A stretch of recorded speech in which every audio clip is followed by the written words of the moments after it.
Hello everybody, this is Dr. Vishal Trivedi from Department of Biosciences and Bioengineering, IIT Guwahati. And in this last module, what we were doing, we were discussing about what we have discussed so far in different modules. So far we have discussed about up to the module 6, and in the today's lecture we are going to discuss about the remaining course. And the purpose of this revision is that it should refresh your memory, and as well as it will help you to prepare for your exam in due course.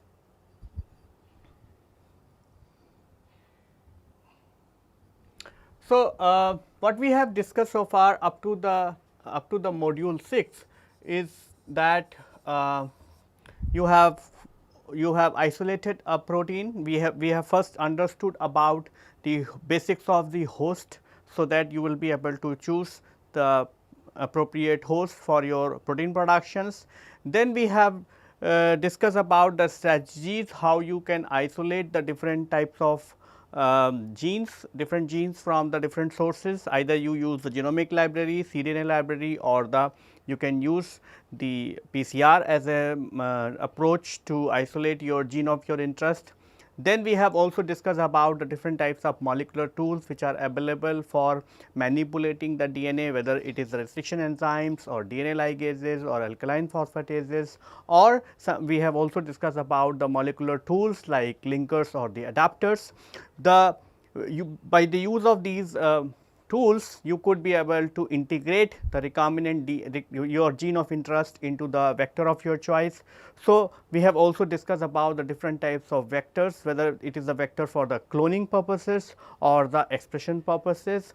And then we have also discussed about the different types of vector, whether the vector for we have the plasmids for the bacterial expression system, or we have the vectors for the yeast expression system, or we have the vectors for the bacteriophage expression system, insect cell line expression system, or the mammalian expression system. And in all these systems, we have also discussed about how you can have the expression in a using the constitutive promoters or the inducible promoters. And once you have the cloned and overexpress the protein into these host cells, all these procedures are coming under the purview of the upstream processes. And once your protein is present inside the overexpression inside the host cells, then you have to get this protein out or the other secondary metabolites out from the cells, and then you have to process these cells, so that you will get the purified product for your downstream applications. And that is how these processes comes under the purview of the downstream processing. So, once you have the protein or the factor what you are overexpressing in your host cells, you have two conditions. In condition number 1, it could be extracellular products or it could be a intracellular product. For extracellular products, you do not need to do anything except that you will do clarifications, and then you are going to get a crude product which is going to have the some more contaminants, and then you can go for different types of procedures. If it is an intracellular product, then the first step is that you have to do a cell disruption, and we have discussed about different types of cell disruption, whether it is the chemical method, enzymatic method, mechanical method, or the physical method. After you done the cell disruption, you are going to get the crude product either from the extracellular product or the intracellular product. Once you got the crude product, then you are going to employ different types of fractionation techniques, whether it is the liquid solid liquid extractions or concentrations or purifications, and finally, you are going to get the purified product which you are going to use in downstream applications. So, following the downstream processes, we have discussed many of these steps. So, we started with the cell disruption methods.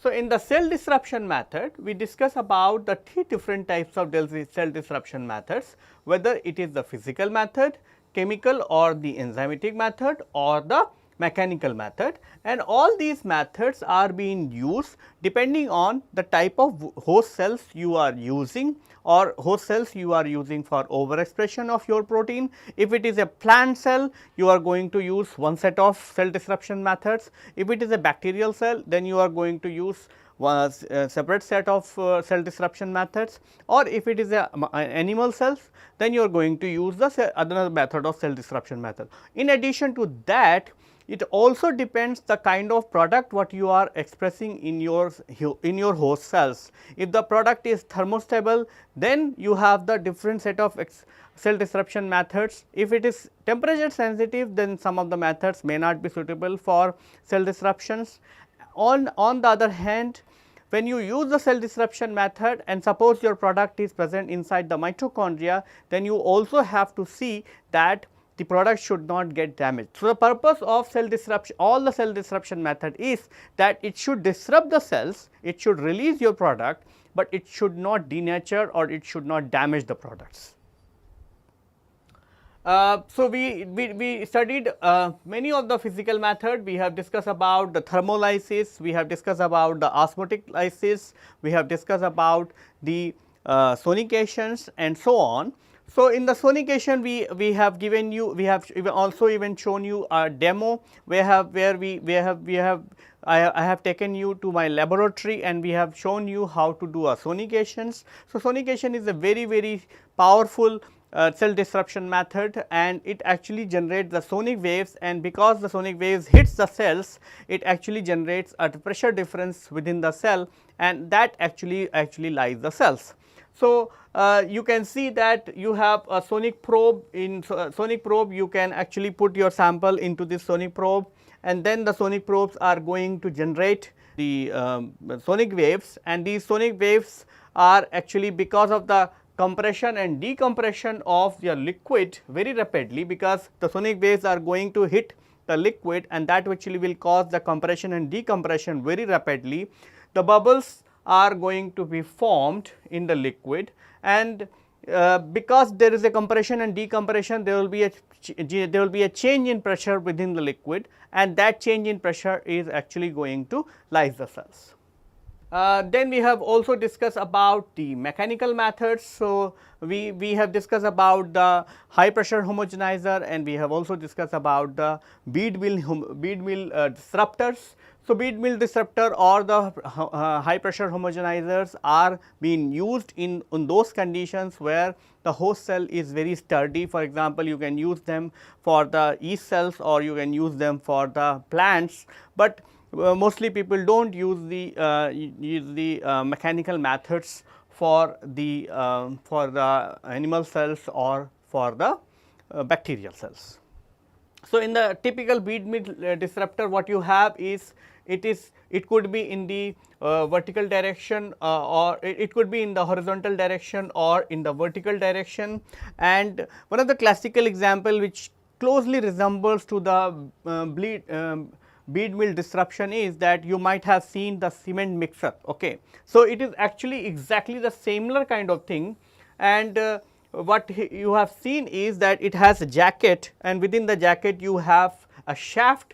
On this shaft you have the propellers are being attached. So, these propellers when they move, they actually mix the beads. So, you can add the different types of beads and then you put the cell suspension. This is exactly what you might see when you see the cement mixer in any of the construction site. So, the process is also same, and then this shaft is actually connected to a motor. So, you can have the flexibility of running this into the clockwise or anti-clockwise, and once it runs, actually it gives the motion to these beads, and then these beads actually runs over the cell, and when the cell passes through these beads, the beads actually creates a pressure difference, and because of that the cells are going to be disrupted. Depending on the type of cell, you can use the beads of glass, alumina, titanium, zirconium and so on, and so depending on the type of cell you can use the beads of different sizes, you can use the different material and so on.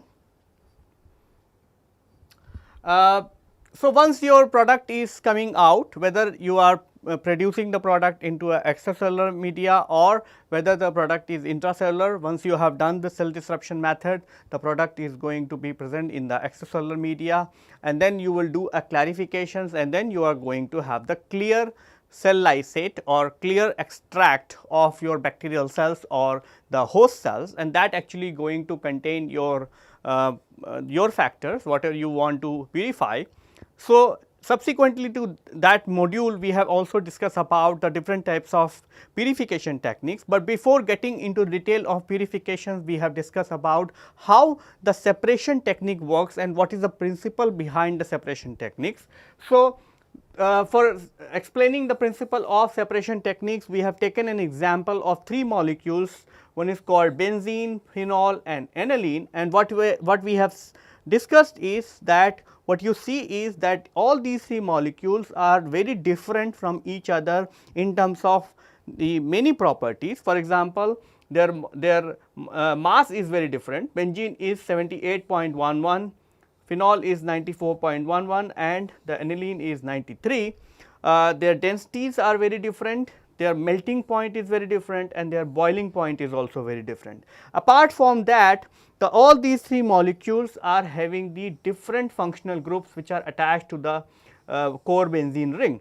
So, if you use or if you exploit these physical chemical methods, for example, in the case of protein it becomes even the more complex, because there you can use even the more properties associated with the biological properties as well. So, if you use the chemical methods, if chemical properties, physical properties or biological properties, you could be able to distribute the molecules between the 2 phases, and that is the basic principle of separation, which means if you have the 2 material within a small beaker or something, then what your purpose is that you do some kind of changes in this environment in such a way that one material should remain in one phase, the other material should go into the separate phase. If you could be able to achieve that, then you are actually going to achieve the purification, because in this particular phase your X molecule is going to be present, in the other phase it is Y molecule is present. And if you remember, following to this, we have also taken an example of the distillation, how the benzene is being separated from the aniline simply by the distillation, because their vapor pressure is different. So, the benzene is tend to be more so because the boiling point of benzene is only the 80 degree, whereas for the boiling point of aniline is 184. So, when we have taken an example of distillation, we have shown that the benzene is, if you heat the solution which actually contains the benzene and aniline, the benzene has a more tendency or more affinity towards the vapor phase, whereas the aniline actually wants to remain in the liquid phase. So, if you do a distillation, what will happen is the benzene will evaporate and it will be get condensed into a separate flask, whereas the aniline will remain into the original flask. So, if you repeat the distillation multiple times, you will be able to separate these kind of 2 molecules which are liquid, but they are having a difference in terms of their boiling points. Following to this, I have also discussed about how the separation works even in the case of chromatography. So, you can imagine that these are the 3 different types of molecules which you have loaded onto the column, and column is nothing but a chamber where you have the beads of different sizes or beads of the functional groups present. So, you can imagine that each block is actually one layer of beads which is present. So, what will happen is when these molecules will interact to these beads, they are actually going to distribute themselves either to the bead phase, or to the solvent phase. So, the molecule which will remain toward the solvent phase, it will be keep migrating towards the lower side, whereas the molecule which will have the more affinity for the beads is going to immobilize onto the first layer. So, if you load these molecules, the molecule will distribute whether they want to remain with the bead fraction or whether they want to remain with the liquid fraction. So, if they want to remain with the bead fraction, they will go and bind to the first layer. If they want to remain with the liquid phase, they will go and bind, they will remain in the liquid until they will find the place where they will like the bead fraction, and that is how what will happen at the end is that some molecules are going to be immobilized here, some molecules are going to be immobilized into the second layer or third layer, and some molecules are going to be immobilized into another layer, and that actually going to happen because they have the different affinities for these beads. And when you will do the, when you will change the conditions, this molecule is going to be eluted first, this molecule is going to be eluted second, and this molecule is going to be eluted separate, and that is how you are going to have the 3 individual peaks which is corresponding to these molecules which are present, which are being immobilized onto the beads, but at different positions, and that is how you are going to achieve the purification of X,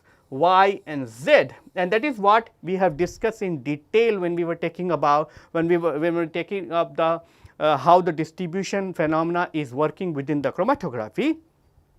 Following to this, we have also discussed about the different types of chromatography systems. So, we started very simple with the solvents reservoirs. So, for a typical chromatography system, you need, these are the following components. You need the solvent reservoirs, which means you need to have the reservoir for A pump, you need a reservoir for B pump, then these are the 2 reservoirs are going to be connected to a pump, and the pump, either it will be 1 pump or 2 pump, are going to be present onto the purification system depending on the kind of cost you are going to invest into this purification system, the kind of purification you require from these systems or the sensitivity. And the pressure of these pumps are also going to vary, whether you are looking for, whether you would like to perform the chromatography of a low pressure chromatography, middle pressure chromatography or the high pressure chromatography. So, depending on that requirement, the pumps are going to be of different types. Then next to the pump, you are going to have the mixture, which is actually going to mix these 2 components, so that you will be able to make a gradient between A and B. Either it will be the linear upward gradient or the downward gradient, which means either you will increase the concentration of the B or you will decrease the concentration of the B. And in many of the chromatography techniques, both are these procedures are being followed. Following to this mixture, you are going to have the sample injection port. Through this sample injection port, you are going to inject your crude mixture. Once you will inject the crude mixture, that is going to be applied onto the column. And the column, depending on the pressure system, the column could be made up of glass or the steel, and next to the column you are going to have the detector. So, detector's job is to detect the flow of the biomolecules. The detector could be of different types, and there are different types of detectors in the chromatography system depending on the what kind of properties you would like to monitor. Either you would like to monitor only the UV visible UV visible phenomena. So, then you can have the UV visible detector. If you want to detect the fluorescence, then you can have the fluorescence detector. If you want to detect the molecular weight, then you can have the mass spectrometry and so on. So, depending on the detector, the cost of these purification system also will go up. The detector's job is to give you the pattern of the elution of these molecules from the column, and that will be present, that will be going to show you in the form of recorders. So, recorder is nothing but a computer screen which is going to show you the pattern of that particular purification profile, and depending on which profile, which suppose you want to collect this particular peak, then you can ask the system and it has going to have a fraction collector. So, fraction collector is going to start collecting this particular peak in the form of different fractions. So, you can give the instruction that I want to have 1 ml fractions. So, it will start collecting 1 ml fractions and collect all this hill peak. So, this is all about the chromatography system. after discussing the chromatography system, we moved on to the different types of chromatography, different types of chromatographies. So, if you working with the complex protein mixture or the different types of proteins, they will be going to vary in different properties. They are going to have different level of charge present on their surfaces, because the proteins are made up of amino acids. So, they can have different types of charge, they can have different types of hydrophobicity, they can have the different types of surface area, and they can also have the affinity, which is actually going to be exploited in different types of chromatography techniques. So, that is what we have decided. So, if the protein is having a charge, you can actually use the chromatography technique that is called as the ion exchange chromatography. If the protein has the hydrophobic patches, then you can use the chromatography technique that is called as the hydrophobic interaction chromatography. If the protein is having the different surface area or the hydrodynamics volumes, then you can use the gel filtration chromatography. And at the end, if the protein has any kind of affinity to the biological molecule or to the non-biological molecules which you can use, then you can use the affinity chromatography. So, in this particular module, we have taken up each and every chromatography techniques. We have discussed each and every chromatography, how to perform that particular chromatography, what is the application of that particular chromatography technique, and so on. So, what we have discussed that, so we started with the ion exchange chromatography. So, in the ion exchange chromatography, we took a simple example that suppose you have a mixture of the 4 proteins containing a charge of M0, M2 minus, M plus and M minus, and suppose you have used a matrix which is positively charged. So, what will happen is all these 4 molecules, when you inject the matrix, what will happen is M2 minus will going to bind to the first layer, whereas M minus is going to bind to a lower level, whereas M plus will not going to bind, because already the matrix is also positively charged, whereas the M0, which is does not contain any charge, is not going to bind to this particular matrix. And after that, what you do is you will do a elution, which means you change the condition in such a way so that, and in that case what will happen is the M minus will come out first and the M2 minus will come out later, because M2 minus has 2 negative charges. So, it will have a higher affinity to this particular matrix compared to the M minus, which is actually going to have 1 unit of negative charge. So, ion exchange chromatography can be of 2 types, and whether it is a cation exchange chromatography or to the anion exchange chromatography. Now, for the cation exchange chromatography, what you are going to have, you have a matrix, you have a negatively charged functional group, onto that it has the sodium immobilized, which is positively charged. So, what will happen is you have to keep all the positively charged protein are going to replace the sodium, and in that process the protein is going to bind to this particular beads, and then what you do is you supply the very high concentration of sodium or different concentration of sodium, and as a result what will happen is the protein is going to be eluted from the matrix, and ultimately the sodium will go and bind to the this functional group which is present on the beads. So, that is the cation exchange chromatography, whereas in the anion exchange chromatography the bead is going to have a functional group which is actually positively charged, and it is going to have the a chloride as an immobilized ion, and what will happen is that your protein is going to be exchanged with this chloride, and as a result the protein is going to bind to the matrix, and when you will do the elution with the help of the chloride ions, the chloride ion are going to elute the analyte from the column, and ultimately the chloride ion will again bind. So, in this, why the ion exchange chromatography is called as ion exchange? Because you are either using the cation as a exchanger or the anion as an exchanger, and that is why the protein either it is positively charged or the negatively charged can be purified using the ion exchange chromatography. If you remember, when we were discussing about ion exchange chromatography, we have also discussed about the isoelectric point and how the isoelectric point and the running buffer conditions could be modulated to run cation exchange or the anion exchange chromatography simultaneously for a single protein.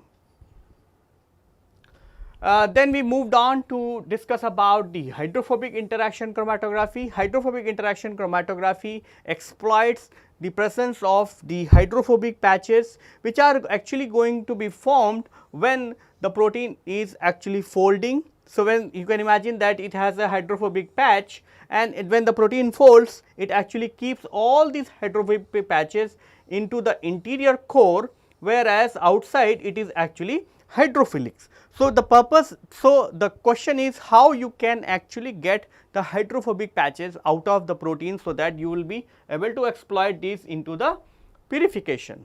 So, what happen is that if you expose the protein to a small amount of salt, that actually removes the water molecules which are present into the hydration shells, and because of that it actually increases the more space for a protein to get solubilized, and as a result it actually increases its protein solubility, and that effect is called as the salting in effect. But if you increase the salt beyond that point, then it starts removing the water which is actually protecting the hydrophobic patches which is present into the protein, and as a result the hydrophobic patches which are present onto the protein are also going to be exposed partially or fully, and then in these conditions you can be able to use the hydrophobic interaction chromatography, because now the hydrophobic patches are exposed and you can use a matrix which is actually having the hydrophobic groups attached to it, and then it will actually going to bind. And how you going to elute? You actually going to bring the hydration shell back, and once you bring the hydration shell back, the interaction between this matrix and the functional group is going to be broken down. So, this is what is exactly happened. Most of the HIC matrix are going to have a functional group, mostly the aromatic functional group such as benzene or phenyl group, and these phenyl groups are going to have a very high strong interaction affinity for these hydrophobic groups which are present onto the protein, but the protein will not bind until you keep the high salt concentrations. So, in the high salt concentration, this functional group is going to interact with the hydrophobic patches which are present onto the protein, and once it bounds, then you wash and then you elute with a low salt solution, and once you change the condition to the low salt, the hydrophobic patches are again going to be masked by the water molecules, and that is how it is actually going to break the interaction between the matrix functional group as well as the aromatic hydrophobic patches present onto the protein. So, if you remember, I was telling you that the gradient mixture is actually allowing you to make a upward gradient, which means increase in B as well as in decrease in B. So, this is a classical example where you actually are going to reduce the salt concentration, which means you are actually going to load the protein in the condition of 100% B, and then you are going to reduce the B in such a way, so that it is actually going to elute the protein from the column, whereas exactly the reverse you will do when you are going to have the ion exchange chromatography. Next to that, we discuss about the gel filtration chromatography. So, in the gel filtration chromatography, we explained you how the protein is actually folding. So, protein is being produced as an extended peptide chain, then it gets partially folded, then it gets completely folded, and as a tendency the protein actually keeps the hydrophobic core into the center and the hydrophilic molecules on the corners, and as a result if you see a protein molecules, it actually arranges its amino acid around a particular center, and because of that most of the globular proteins are actually forming balls of different sizes.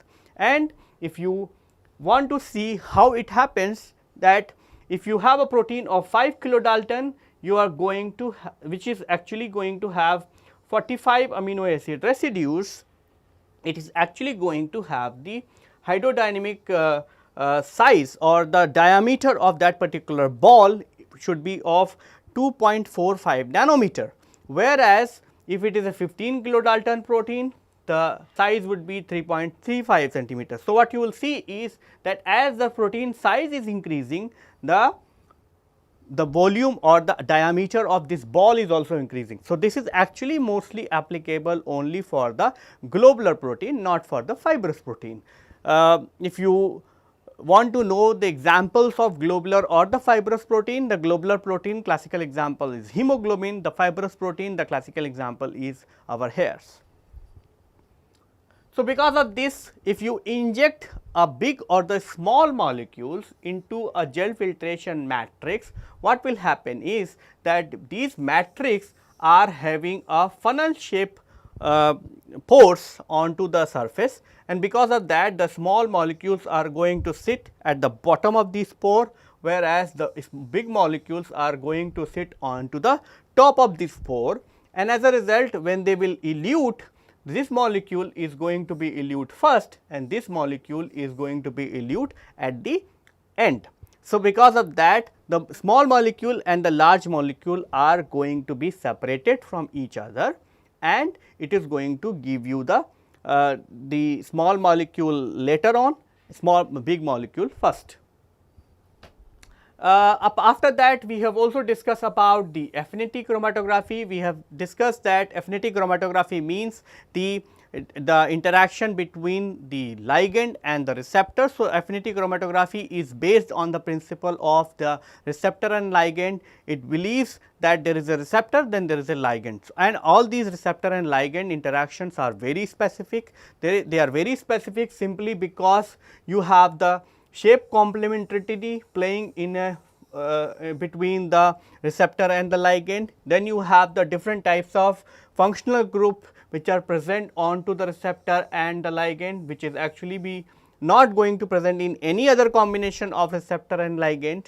So, suppose you have a receptor for insulin, then it is insulin actually going to satisfy all these interactions, whether it is the salt bridge interactions, hydrogen bond interaction, van der Waal, pipa interactions.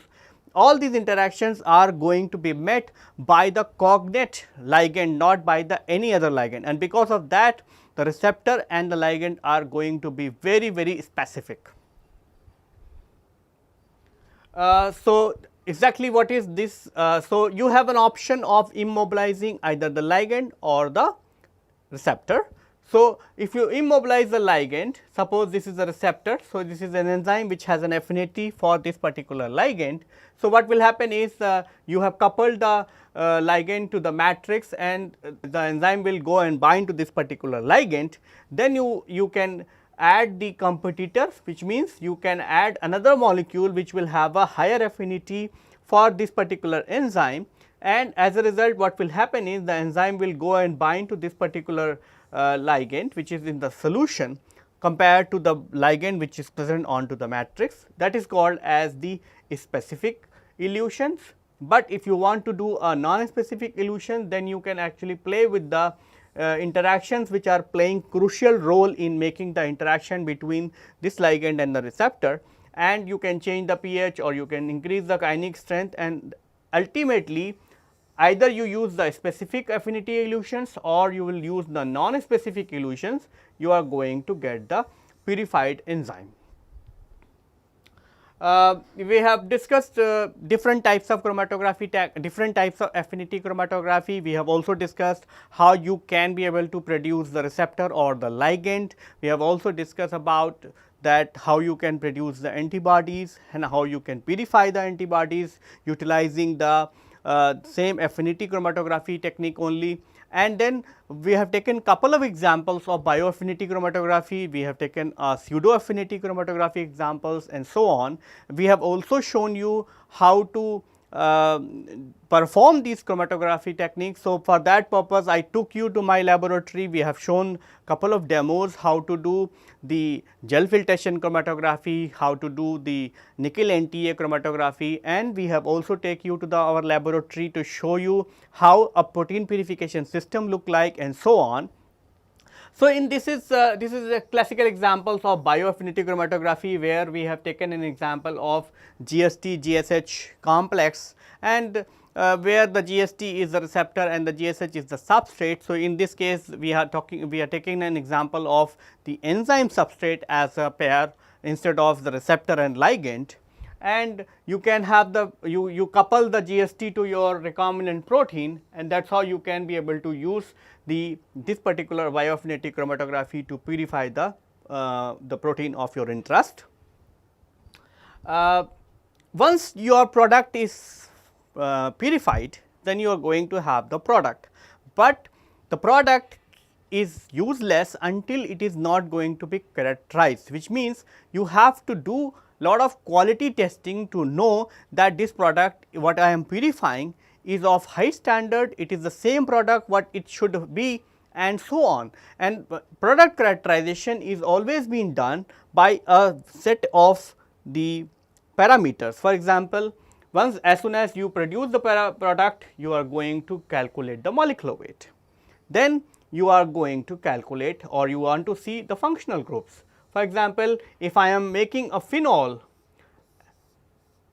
then I will definitely want to see that it is phenol, it is not benzene. So, I will go for and see whether there is a phenyl group present onto this or not, or there is a OH group present onto the phenol or not. And then ultimately, if you are talking about the protein or the DNA, I would also want to know that it is not only important that it has a functional group, it also should have the sequence in which these molecules or the monomeric units are being attached, because the protein may have the same amino acids, but if you change the sequences, it is going to change the overall protein.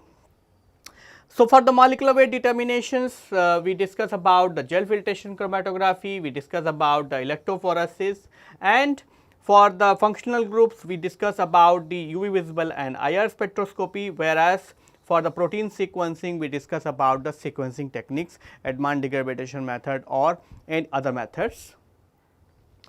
So, this is the so for example, the molecular weight we discuss about the gel filtration chromatography, which is actually going to give you the native molecular weight. Electrophoresis, you have the choices, it will give you the native or the subunit molecular weight. So, if you do not understand which means what is mean by native or the subunit molecular weight, for example, you have a protein which is of 40 kilodalton or 45 kilodalton, but if this protein is being formed by two chains of the same protein, which means it is a dimer, then under the native condition the same protein is going to give you a molecular weight of 90 kilodalton.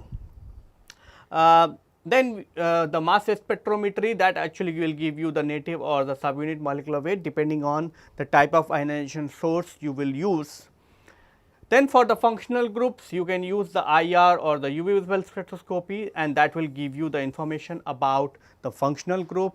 It will tell you whether this particular molecule has the characteristic absorption spectra or not, because that characteristic absorption spectra only will come when the molecule will have the sequence of molecules or sequence attached, or the different monomeric amino acids being attached in a particular sequence.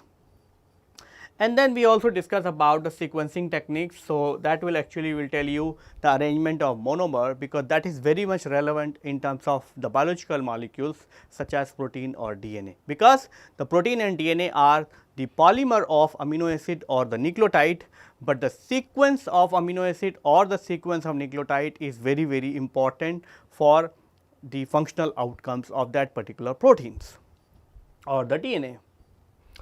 So, we discuss about the how you can use the gel filtration chromatography to determine the molecular weight. In this example, what we have said is that you run the first the proteins of known molecular weight, like for example, you run all these 6 proteins for which you know the molecular weight, and you calculate the elution volumes, and taking the elution volume and the molecular weight, you calculate the distribution coefficient, and then you plot the distribution coefficient along with the log molecular weight, and that will actually will going to give you a calibration curve, and then you will do your unknown protein, and exactly the same exercise you will do.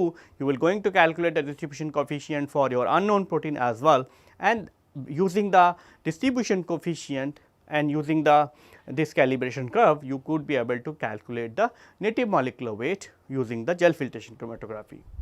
And then we have also discussed in detail about the electrophoresis, what is the basic principle of electrophoresis. And so, you can imagine that you have a charged molecule which actually is running into a electric field, and if suppose this electric field is also having a jelly like material. So, in the presence of electric field, it is going to have the electromotive force which is equivalent to QE, whereas because there is a gel present or there is a viscous material present, it is going to have the frictional forces which is equivalent to 6 pi neta RV, and the molecule is going to be immobilized or it will not going to migrate at a place where this force is equivalent to this force, and under these circumstances the electrophoretic mobility is going to be proportional to Z by 6 pi neta R.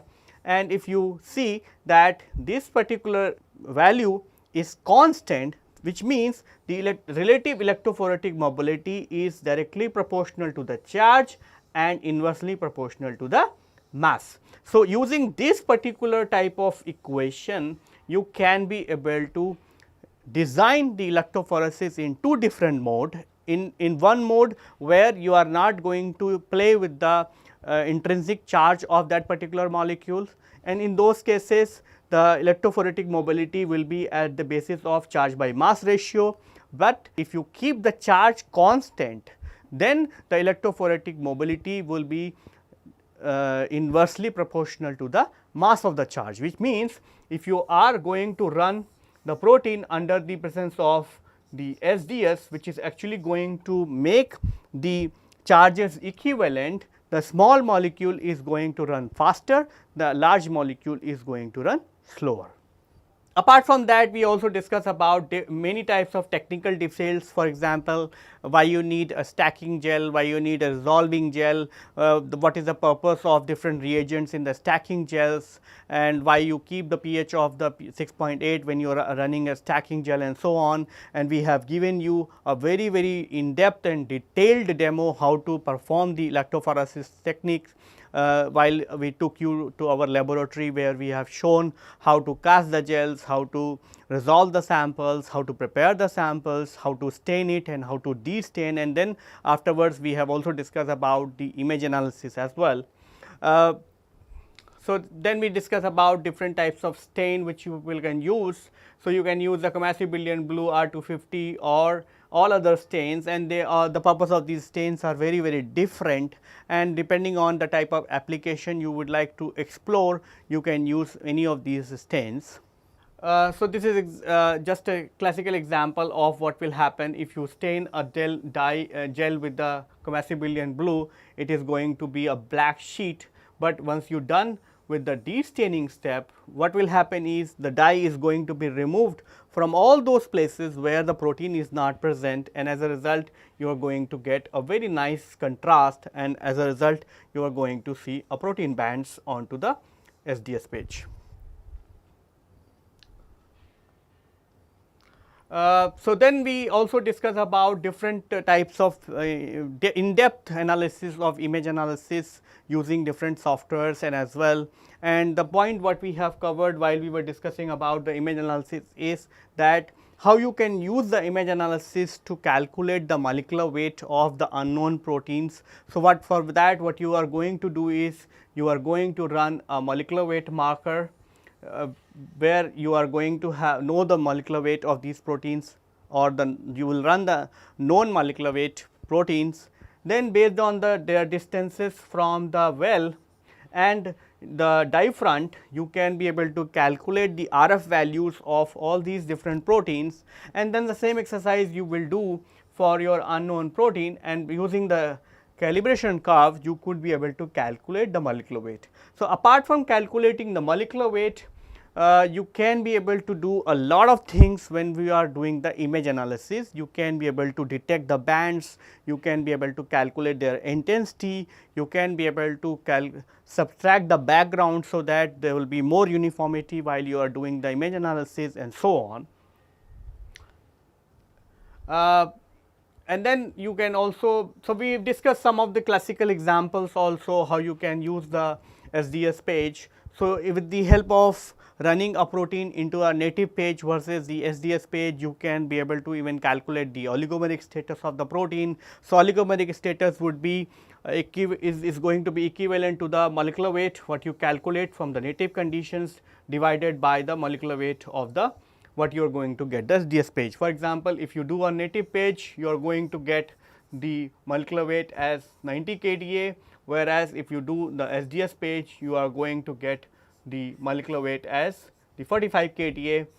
That means your oligomeric status is 2, which means it is a homomeric dimer, which means the similar kind of units are coming together and it will giving you the dimers.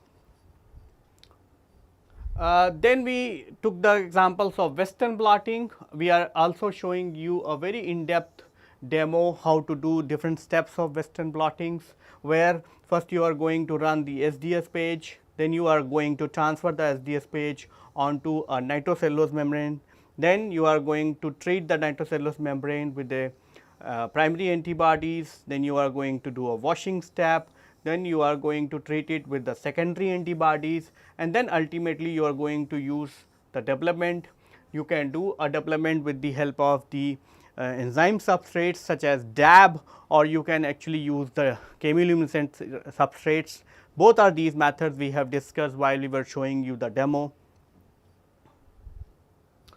And then with this we were done with the product characterization. We have also discussed about the IR and UV visible spectroscopy, how that can be helpful in terms of predicting that this could be type of functional group which is present in your protein or DNA or small molecules. After this we discuss about the sequencing techniques. So, in a typical sequencing technique, what you are doing is you are actually cleaving the proteins with the help of trypsin. First you are removing the disulfide bonds, then you are cleaving the protein with the trypsin, and you know where the trypsin is actually cutting. So, you are going to get different types of fragments, and these fragments you can actually be able to sequence, and then once you sequence the individual fragments, you can be able to put them together, and that is how you are going to get the full length sequence. So, you can put like T2, T1, T4 and T3 as per its overlapping sequences, taking the overlapping sequences into the consideration, and that is how it is going to give you the sequence of the full length protein. So, this is the Edman degradation methods. So, Edman degradation method also we have discussed, and in the Edman degradation method, similar to the Sanger reagents, the reagent is very different, but the overall working principle and other things are very similar kind of thing, where you actually are making a adduct with the terminal amino acid, and then this adduct is what you are characterizing in the Edman degradation method also. Apart from the N-terminal sequencing, you can also do the C-terminal sequencing. So, for the C-terminal sequencing, the most appropriate method is that you treat the protein with a carboxypeptidase. So, carboxypeptidase is a very unique peptidase, and it only chews the protein from the carboxyl site. So, what will happen is, suppose you have a protein like this, and this is the N terminus and this is the C terminus, and suppose if you treat it with the carboxypeptidase, it is going to start cleaving the protein from backside. So, if you get this particular fragment, and then if you run the Sanger sequencing method, or if you use the Edman degradation method, it is actually going to give you the adduct, and that adduct, when you identify, it will tell you that this is the protein, this is the particular amino acid present at the C terminal of this particular protein. With the help of the mass spec and all those kind of high end techniques, and with the overlapping amino acid stretches, you can be able to put these fragments into the into a proper order, and that is how you are going to get the full length sequence. At the end, in the module 11, we have also discussed about the different types of biotechnology applications. So, we have discussed the application of biotechnology in agriculture, we have discussed the application in the pisciculture, we have discussed about the application of biotechnology in the case of medical field, and then we have also discussed about the applications of biotechnology in the generating the genetically modified organisms and so on.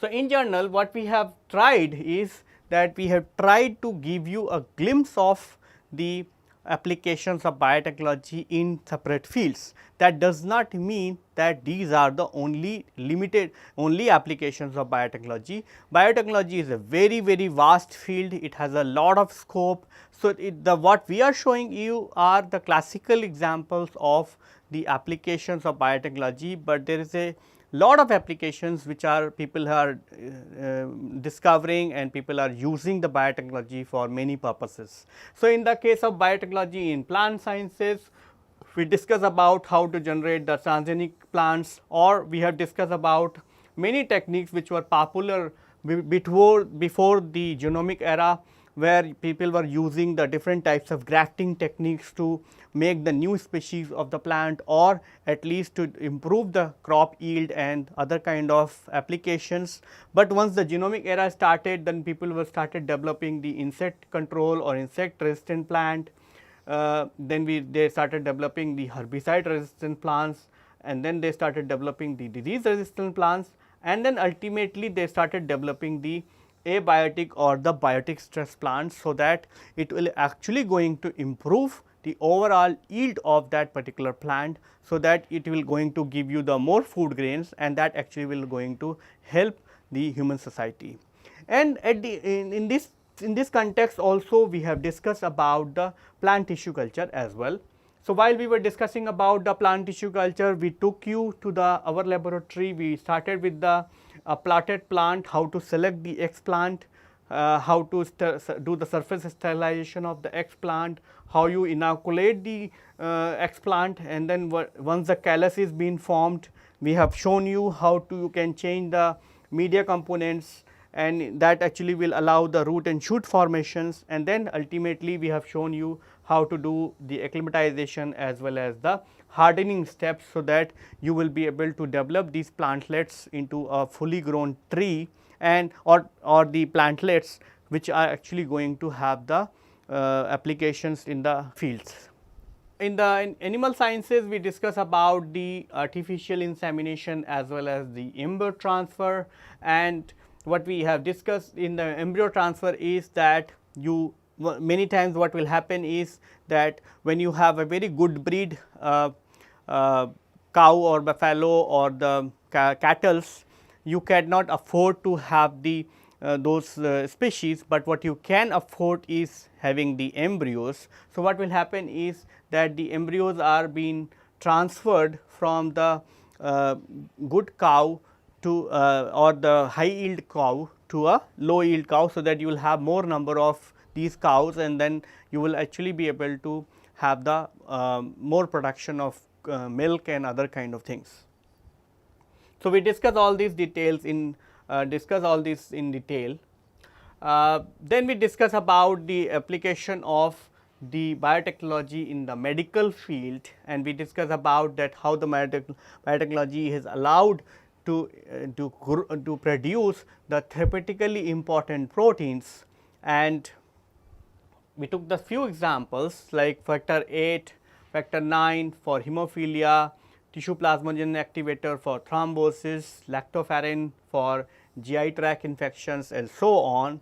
And there are many more proteins which people are more and more exploring and producing into the recombinant expression systems, and they are trying it into the clinical settings to see whether that particular recombinant protein is doing the same function what it was supposed to do under the in vivo conditions. Because when you produce a protein under the recombinant conditions, first of all you actually make the protein in a very high quantity. The second, you can have the full control over its quality as well as the quantity. The third, you can be able to bring down the the cost in a very big way, so that it will be actually going to help the human society at the end. Then we also discuss about the gene therapy, we discuss about the somatic gene therapy approaches and the germline gene therapy approaches, and we discuss about the different types of vaccines which are being developed to produce the immunity into the kids as well as into the adults, and we discuss about different types of vaccine which are being developed, whether it is the killed vaccines or attenuated vaccines or toxoids or subunit vaccines or the conjugated vaccines. So, we have discussed many types of the vaccines and their utility and their drawbacks and all those kind of things while we were discussing about the application of biotechnology in the medical field. And then we moved on to the pisciculture. In the pisciculture, we took the example of how the biotechnology is helping in getting the improvement in the ornamental fishes versus the edible fishes. So, in the case of ornamental fishes, they are actually helping in terms of quality improvement such as color and size, whereas in the case of edible fishes, it is actually generating the quality improvement, food values as well as the size, and it with the help of the biotechnology you can also be overcome with the breeding problems. So, in the case of ornamental fishes, we discuss about how the people have discovered the glow fishes, which are actually the fluorescent protein fluorescent fishes, where the scientists have overexpressed the red color, green color or yellow color proteins, and that is how these proteins, these fishes are actually glowing in the aquarium. And these fishes are very popular in the western countries, because they have a very high, because they are very attractive, because even if you do not turn on the lights, these fishes are glowing on their own, and that is why the name has been given as the glow fishes. So, this is all about the biotechnology applications in the for the human society. We have not covered, as I said, biotechnology has the application in many fields. For example, in the case of environmental field, biotechnology is producing lot of bacteria which is actually being used in taking care of different types of pollutants which people are which are being either generated by the human made or by natural pollutants, and so on. So, this is very difficult to overcome, or this is very difficult to cover all the aspects of biotechnology or all the applications of biotechnology.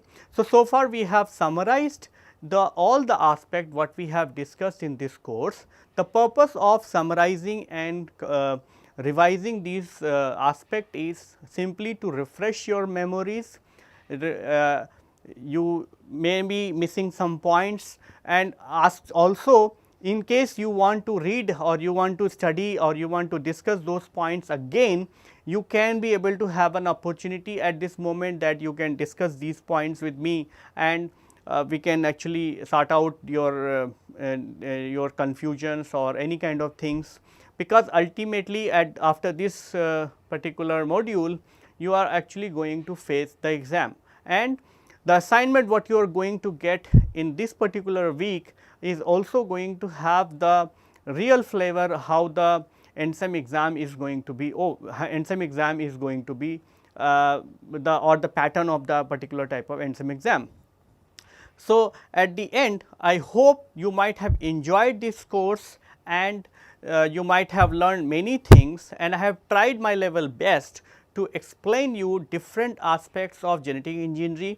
I have also discussed about many of the things which people are following after cloning the product as well, and the ultimate goal of this course is that it should help you in advancing your research, it should help you to explore different aspects related to biotechnology and so on.